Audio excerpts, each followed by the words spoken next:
Hi friends, எல்லோருக்கும் வணக்கம். This is Sivaji. Friends, வீடியோக்கு போகிறதுக்கு முன்னாடி என்னோடய சப்ஸ்கிரைபர்ஸ், வியூவர்ஸ், ஃப்ரெண்ட்ஸ் எல்லோருக்கும் என் மனமார்ந்த நன்றிகளை தெரிவிச்சுக்கிறேன். ஃப்ரெண்ட்ஸ், இப்போ மார்க்கெட் பார்த்திங்கன்னா நடந்து முடிஞ்சிச்சு, கிட்டத்தட்ட 3:32 நிமிஷம் ஆகுது. இன்றைக்கி நம்ம வியூஸை ஷேர் பண்ண முடியல லைவ் மார்க்கெட்டில். ஃபோனில் தான் வந்து என்னால் ஓரளவுக்கு ஷேர் பண்ண முடியுது. மிச்சம் நான் என்னோடய ஸ்டூடெண்ட்ஸ் வியூஸை அப்படியே உங்களுக்கு காப்பி பேஸ்ட் பண்ணியிருந்தேன்.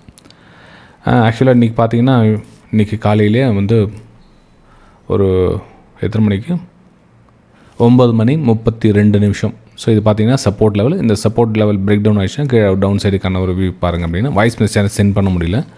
ஆனால் ஒரு லெவல்ஸ் வந்து மென்ஷன் பண்ணியிருந்தேன், கிட்டத்தட்ட 26,000 அந்த ரேஞ்சுக்கில் உங்களுடைய லாபத்தை பதிவு செஞ்சுருங்க அப்படின்னு. ஆக்சுவலாக வந்து நம்ம புரிஞ்சுக்காங்க, நம்ம ரெகுலர் சப்ஸ்கிரைபர்ஸ் ஆல்மோஸ்ட் எல்லாம் புரிஞ்சுக்கிட்டாங்க. நம்ம நியூ வியூவர்ஸ் வந்து கொஞ்சம் ஸ்ட்ரகிள் பண்ணாங்க, என்ன மார்க் பண்ணி காமிச்சிருக்காங்களே புரியல அப்படின்னு. ஓகே, இந்த மாதிரி மார்க் பண்ணி காமிச்சிருந்தேன் புரியல அப்படின்னு. ஆல்மோஸ்ட் எல்லா ஸ்டூடெண்ட்ஸ் வந்து அந்த இடத்துல அவங்களுடைய லாபத்தை பதிவு செஞ்சுட்டாங்க. ரைட்டு. இப்போது அடுத்தது பார்த்திங்கன்னா அந்த டன் அப்படின்ற மெசேஜ் அமைச்சிருந்தாங்க. இது ஒன் ஆஃப் த ஸ்டூடெண்ட் நிறைய பேர் இந்த மாதிரி சென்ட் பண்ணிட்டு இருப்பாங்க. ஸோ ஒன் ஆஃப் த ஸ்டூடெண்ட்னா 25,973 டன் சார் முடிச்சிட்டேன். அதுக்கப்புறமா அங்கேருந்து ஒரு 100 பாயிண்ட் ஃபால் ஆகிருக்குதா, இல்லைன்னு சொல்ல வரல. இதுக்கு எப்படி நான் எக்ஸாம்பிள், ஒரு ஆற்றுலையோ ஏதோ பெரிய தண்ணி இருக்குது, ஒரு 1000 லிட்டர் தண்ணி இருக்குது அப்படின்றப்போ நமக்கு தேவையான 1/2 லிட்டர் 1 லிட்டர் நமக்கு தேவை, மொத்தமே நமக்கு தேவை அப்படின்றதெல்லாம் வந்து எடுக்க முடியாது. ஸோ அந்த மாதிரி ரிஸ்க்கும் எடுக்காதீங்க. இன்ட்ரேடேல நான் சொல்கிறது வந்து ஸ்விங் ட்ரேடிங் பண்ணுறீங்களா, ஓகே, அந்த முழு லாபத்தையும் எடுத்து தான் ஆகணும். ஒரு ஷார்ட் டைமில் பண்ணுறீங்களா, லாங் டைமில் பண்ணுறீங்களா, உங்களுடைய எங்கே நீங்கள் ட்ராவல் பண்ணுறீங்களோ அதுக்கேற்ற மாதிரி அந்த இடத்துல பதிவு செஞ்சுக்கணும். ரைட்டுங்களா? சரி ஃப்ரெண்ட்ஸ், அதே மாதிரி இன்றைக்கி ஒரு வாய்ஸ் மெசேஜ் அனுப்பிச்சிருந்தேன். என்னுடைய ஓல்டு ஸ்டூடெண்ட்ஸ், அதாவது 2017 பேட்ச்லேருந்து இருக்கட்டும், 2017 அப் டு டில் என்ன எவ்ரி விஷயத்தில் ஜாயின் எல்லா ஸ்டூடெண்ட்ஸுக்கும் அவங்களுக்கு ஸ்பெஷல், அவங்களுக்கு புரிஞ்சிட்டவங்களுக்கு அவங்களுக்கு ஒரு ஸ்பெஷல் வெபினார் அரேஞ்ச் பண்ணியிருக்கேன். ஸோ அவங்க வந்து கலந்துக்கலாம். எப்படின்னா, ஒரு ட்ரேடை இன்னும் கிளாரிஃபிகேஷன் இல்லாமல் இருப்பாங்க. அவங்க எல்லாம் முழுசாக கற்றுட்டு இருப்பாங்க. ஏதோ சின்ன விஷயங்கள் வந்து முடியாத சூழ்நிலையோ, ஏதோ ஒரு சின்ன பிரச்சனை சிக்கல்லையோ இருப்பாங்க. அது இன்னும் கொஞ்சம் பூஸ்ட் ஓகே தேவைப்படுது சார் அப்படின்னாங்களே, அவங்களுக்காக ஒரு வெபினார் அரேஞ்ச் பண்ணியிருக்கேன். ஸோ அதில் வந்து கலந்துக்கலாம். அவங்களுக்கு வந்து ஆல்மோஸ்ட் இவ்வளோ மொத்த கம்ப்ளீட் கிளாஸ் ஒர்க் முடித்தவங்க தான் வந்து அந்த ஓல்டு வெபினார் ஸ்டூடெண்ட்ஸ். இது முடிச்சதுக்கப்புறம் தான் இந்த வெபினாரில் நீங்கள் கலந்துக்கணும். நீங்கள் இன்னும் இங்கேயே 8ல் இருக்கிறீங்க, இன்னும் 4ல் இருக்கிறீங்க, இன்னும் 6லேயே இருக்கிறீங்க, இன்னும் 10லேயே இருக்கிறீங்க சார், இன்னும் இங்கேயே இந்த ஜோனில் இருக்கிறீங்க, நீங்கள் முழுசாக கம்ப்ளீட் பண்ணுங்கள். இந்த வெபினார் கம்ப்ளீட் பண்ணதுக்கப்புறம் தான் இந்த வெபினாரில் நீங்கள் ஜாயின் பண்ண முடியும். ஸ்பெஷல் வெபினாரில் நீங்கள் அப்படியே டேரெக்டாக அதில் வந்து ஜாயின் பண்ணிட்டா உங்களுக்கு ஒன்றுமே புரியாது. ஓகேங்களா? ஸோ அந்த வெபினாரை கம்ப்ளீட்டாக ஃபஸ்ட்டு க்ளோஸ் பண்ணுங்கள், அதுக்கப்புறம் இந்த வெபினாரில் ஜாயின் பண்ணிக்கலாம். சரி, இப்போது நீங்கள் நினைக்கலாம், சார் வெபினார்னாக்கா மொத்தமாக ஒரே டைம் சொல்லி கொடுத்தானே அப்படின்னு. ஃப்ரெண்ட்ஸ், ஆக்சுவலாக வந்து இப்போ ஒரு பிடெக் அப்படின்னு ஒரு கோர்ஸ் இருக்குதுன்னு வச்சிங்களேன். இப்போ பிடெக் அப்படின்னா ஒரு 4 வருஷம் வந்து அந்த கோர்ஸ் இருக்குது. ஸோ அந்த 4 வருஷம் கோர்ஸ் கம்ப்ளீட் ஆனதுக்கப்புறம் எம்டெக்னு ஒன்று இருக்குது. அப்போது ஏன் பிடெக்கோட முடிச்சுட்டும் அவங்கள கற்றுக்கலாமே இல்லையா? ஓகே, பிடெக் முடிச்சுக்கோ, அவங்களோட கெப்பாசிட்டி ஓகே போதும், நம்ம இதை வச்சு நம்ம பண்ணிக்கலாம் அப்படின்னா ஓகே. இல்லை நாங்கள் எம்டெக் கூட நாங்கள் படிக்கலான்னு இருக்கிறோம் அப்படின்னு விருப்பப்படுறவங்க ஓகே, நெக்ஸ்ட்டு அவங்க ஜாயின் பண்ணிக்கலாம். சேம் கான்செப்ட் தான். அதுவும் இந்த ப்ரைஸ் ஆக்ஷனு, ப்ரைஸ் எப்படி மேலே போகுது, எப்படி கீழே வருது, எப்படி மேலே போகுது, எப்படி கீழே வருது, எங்கே என்ட்ரி எடுக்கணும், எங்கே எக்ஸிட் ஆகணும், இந்த விஷயம்லாம் கற்றுக்கிட்டதுக்கப்புறம் இதையும் தவிர்த்து இன்னும் நிறைய விஷயங்கள் இருக்குது. ஸோ அதில் தான் வந்து அந்த வீடியோவில் அந்த வெபினாரில் நான் கவர் பண்ணணும். அதுவும் வந்து 1 or 2 months போகும். ரைட்டுங்களா? சரி, இதுதான் ஜஸ்ட் எப்படி இருக்குன்னு நிறைய ஸ்டூடெண்ட்ஸ் கேட்டிருக்கீங்க. ஸோ வாய்ஸை இந்த வீடியோ வந்து போட்டால் பெட்டராக இருக்குமே அப்படின்றதுக்காக அந்த வீடியோ உங்களுக்கு சென்ட் பண்ணுறேன்.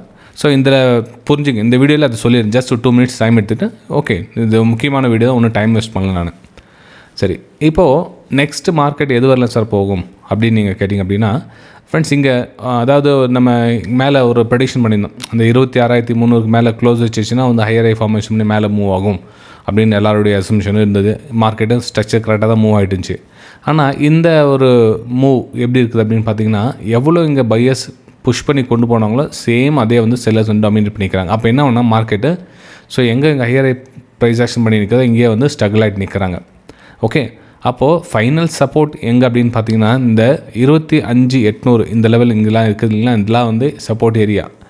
இந்த ஏரியாவை ஒரு வேளை பிரேக் டவுன் பண்ணிட்டாங்க அப்படின்னா நீங்கள் டவுன் சைடுக்கான ஒரு வியூ தான் பார்க்கணுமா இருக்கும். நெக்ஸ்ட் அடுத்து வரும் நாட்களில் இந்த சப்போர்ட் 25,800 லெவலில் தாண்டி கீழே க்ளோஸ் கொடுத்துட்டாங்க அப்படின்றப்போ அதுக்கு கீழே நீங்கள் டவுன் சைடுக்கான ஒரு பிளான் தான் பண்ணணும். அதுக்கப்புறம் ஹையர் ஐ ஃபார்மேஷன் பண்ணி எந்த யூஸும் கிடையாது. கொஞ்ச நாள் மார்க்கெட்டு இங்கே ரெஸ்ட் எடுக்கும். ஸோ கொஞ்சம் சஸ்டட் ஆகிட்டு நின்றுட்டு மார்க்கெட் மூவ் ஆகும் அப்படின்னு உங்களுடைய ப்ரெடிக்ஷனை நீங்கள் செயல்படுத்திக்கலாம். உங்களுடைய அடுத்தடுத்த லெவல்ஸ், அதாவது இப்போ இந்த லெவலில் இருக்கிற எல்லாம் வந்து ஒரு சப்போர்ட் ஏரியாஸ்.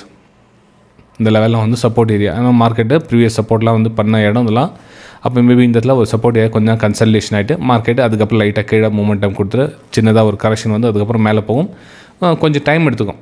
ஓகே, இப்போ வந்து இந்த ரேலியில் நிறைய பேர் இந்த டாப்பில் இன்வெஸ்ட் பண்ணியிருப்பாங்க இல்லையா, ஸோ எங்களை நிறைய போய் பேனிக் ஆகிடுவாங்க. ஸோ இந்த நெக்லைன் கட் ஆகிட்டு கீழே வந்துச்சுட்டு மார்க்கெட் என்ன பண்ணுறது அப்படின்னு சொல்லிட்டு. ஸோ இதெல்லாம் வந்து மார்க்கெட்டோட நேச்சர் இப்படி தான் வந்து எல்லாமே ஸ்மூத்தாக ஒன் வேல எல்லாரோட திங்கிங் என்ன இருக்குதோ அதே மாதிரி மார்க்கெட் மேலே போயிடாது. ஸோ சம்டைம்ஸ் என்ன ஆகும், ஆப்போசிட்டாக வந்து கொஞ்சம் கீழே வந்து அதுக்கப்புறம் தான் மேலே போகும். ஸோ இந்த கரெக்ஷன் ஃபேஸில் இன்னும் கொஞ்சம் கீழே வரும். அப்போ என்ன ஆகுனா பெரிய டைம் ஃப்ரேம் நீங்கள் பார்த்தீங்க அப்படின்னா அதாவது இந்த மாதிரி பேட்டர்ன் உங்களுக்கு தெரியும். ஓகே, அப்போ இப்போ மார்க்கெட்டு கொஞ்சம் கீழே வருவதற்கான ஒரு வாய்ப்புகளை நீங்கள் பார்க்கலாம். நம்ம டைம் ஃப்ரேம் பெருசு ஷிஃப்ட் பண்ணி உங்களுக்கு காமிக்கிறதுங்க.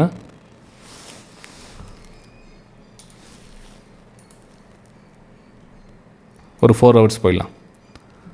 4 ஹவர்ஸில் கூட பார்த்தீங்கன்னா உங்களுக்கு நெக்ஸ்ட்டு இந்த லெவல் பிரேக் டவுன் ஆகிடுச்சு எது வரல சார் வரும் அப்படின்னு பார்த்தீங்கன்னா இங்கே பாருங்கள், இந்த 25,640 உங்களுக்கு ட்ரா பண்ணி பாருங்கள். 25,640 வரலும் வருவதற்கான ஒரு வாய்ப்புகளை நீங்கள் பார்க்கலாம். அதாவது இது வந்து என்னவா மாறும்போ ஒரு சப்போர்ட் லெவலாக ஒர்க் ஆகும்.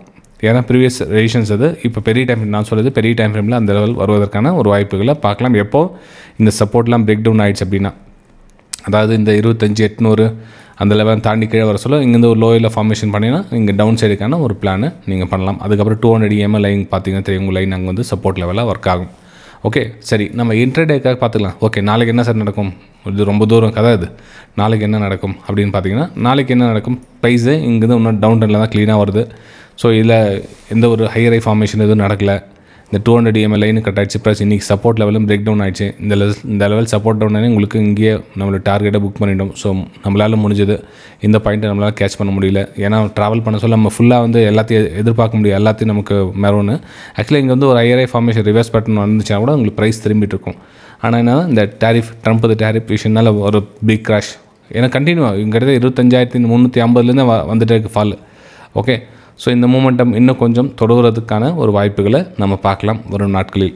சரி, இப்போ நெக்ஸ்ட்டு என்ன சார் பிளான் பண்ணலாம் அடுத்தது அப்படின்னு பார்த்தீங்கன்னா இங்கே பாருங்கள், இங்கேருந்து சின்னதாக ஒரு கரெக்ஷன் போட்டுக்கலாம். அதாவது நம்ம ஃபெப்ரவரி டெஸ்ட் போட்டோம் அப்படின்னா, ஸோ இங்கேருந்து ஃபெப்ரவரி டெஸ்ட்மெண்ட் எங்கே போட்டோம்னா மேபி மார்க்கெட் ஒரு வேளை மேலே மூவ் ஆச்சுன்னா கூட சமயத்தில் ஒரு ரெசிஸ்டன்ஸாக ஃபார்ம் ஆகிட்டு அகைன் வந்து மார்க்கெட் கீழே வருவதற்கான ஒரு வாய்ப்புகள் தான் எனக்கு இந்த வியூவில் தெரியுது. ஏன்னா இதெல்லாம் பார்த்திங்கன்னா ஒரு ரெசிஸ்டன்ஸ் லோனாக உங்களுக்கு அமையத்துக்கான ஒரு வாய்ப்புகள். ஏன்னா ட்ரெண்ட்லைன் நீங்கள் ட்ரா பண்ணிங்கன்னா கூட உங்களுக்கு ரெசிஸ்டன்ஸ் ஜோனாக வருவதற்கான ஒரு வாய்ப்புகள் இருக்குது. ப்ளஸ் 26,000 வந்து பார்த்திங்கன்னா ஒரு ரெசிஸ்டன்ஸ் ஜோனாக ஒர்க் ஆகிறதுக்கான ஒரு வாய்ப்புகளை நீங்கள் பார்க்கலாம்.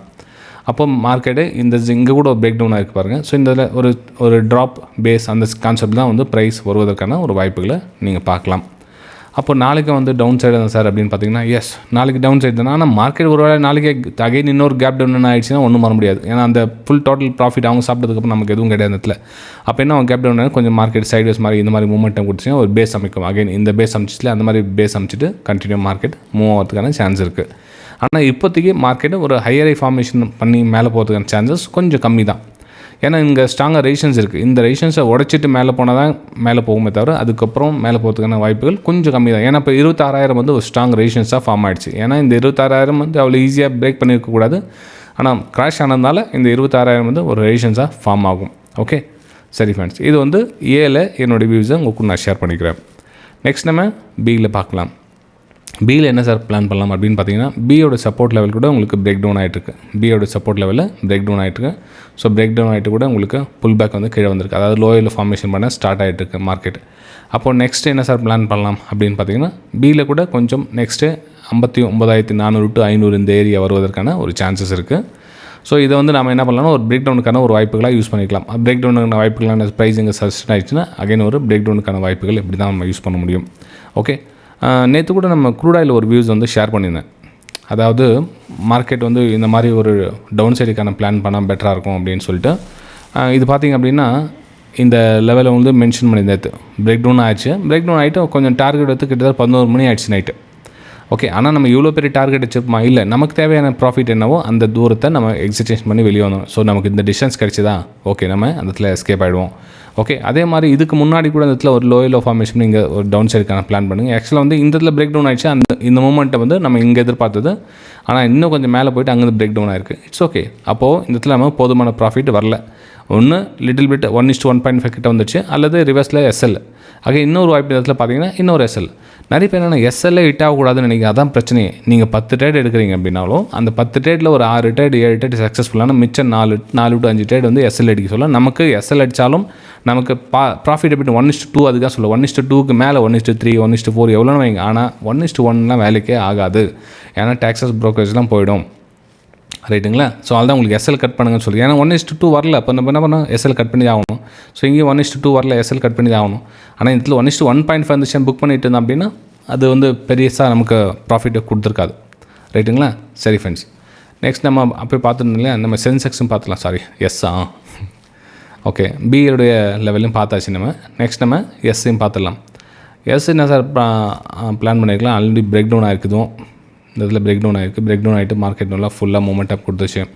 அப்போ நெக்ஸ்ட்டு கீழே என்ன 84,000 இருக்குது. இன்னும் 100 பாயிண்ட் டக்குன்னு நாளைக்கு கேப் டவுன் ஆனாலும் ஓப்பன் ஆனாலும் ஆகிடும், சொல்ல முடியாது.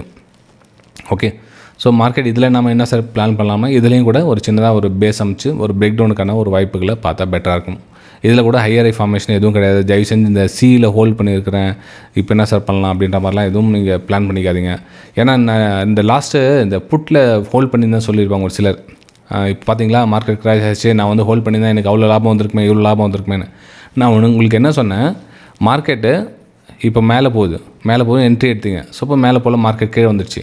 அப்போ கீழே வந்தோன்னே அகைன் இன்னொரு பேட்டர்ன் வந்து அது மாதிரி ரிவர்சல் பேட்டர்ன் பார்த்து நீ ரீஎன்ட்ரி எடுங்க. அகைன் அதுக்காக மார்க்கெட்டு உங்களுக்கு ஆப்போசிட்டாக போதே 100 ரூபா இருக்கிற ப்ரைஸ் வந்து இப்போ ஒரு 2 ரூபாய்க்கு வந்துடுச்சு. அப்போ நான் ஹோல்ட் பண்ணியிருக்கிறது வந்து அவ்வளோ சரியான ஒரு தீர்வாக இருக்காது தான் உங்களுக்கு சொன்னேன். வாய்ப்பு புதுசாக பாருங்கள். அகைன் ஒரு பிரேக் அவுட் ஆகிட்டு மேலே போதான் ஓகே, அப்பர் சைடுக்கான மேலே போசாலும் உங்களுக்கு ரீஎன்ட்ரி எடுங்க.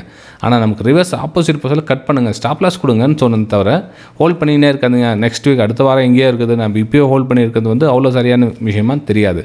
ஸோ அதனால் எப்போ உங்களுக்கு சின்னதாக ஒரு 100 ரூபாயிலேருந்து லாஸ் ஆகுதா 97 ரூபாய் ஆகுதா ஓகே எக்ஸிட் ஆகிடுங்க. திரும்ப 100 ரூபாய்க்கு டச் ஆகுதா திரும்ப ரீஎன்ட்ரி ஆகுங்க. இந்த 3 ரூபா போச்சுன்னு சொல்லிட்டு நம்ம திரும்ப மேலே போகும் அப்படி வெயிட் பண்ணி தவறான விஷயம். ரீஎன்ட்ரி ஆகுங்க மேலே ப்ரைஸ் போச்சு அப்படின்னா. ரைட்டுங்களா? சரி, இது வந்து எஸ்ஸில் கூட என்னோடய வியூஸ் என்னென்னா மார்க்கெட்டு ஒரு டவுன் சைடுக்கான ஒரு பிளான் பண்ணால் பெட்டராக இருக்கும். ரைட்டுங்களா? இப்போ இதெல்லாம் பார்த்தீங்கன்னா ரேஷன்ஸ் ஏரியா அமையும். இந்த 84,600 84,400 இதெல்லாம் பார்த்தீங்கன்னா ஒரு ரேஷன்ஸ் ஏரியாவாக அமையறதுக்கான ஒரு வாய்ப்புகள் இருக்குது. இந்த வீடியோ உங்களுக்கு பிடிச்சிருக்கு நம்புறேன். பிடிச்சதை மறக்காமல் லைக்ஸ் அண்ட் கமெண்ட்ஸை பார்த்துங்க. நம்ம அடுத்த வீடியோ சந்திக்கலாம். தேங்க்யூ.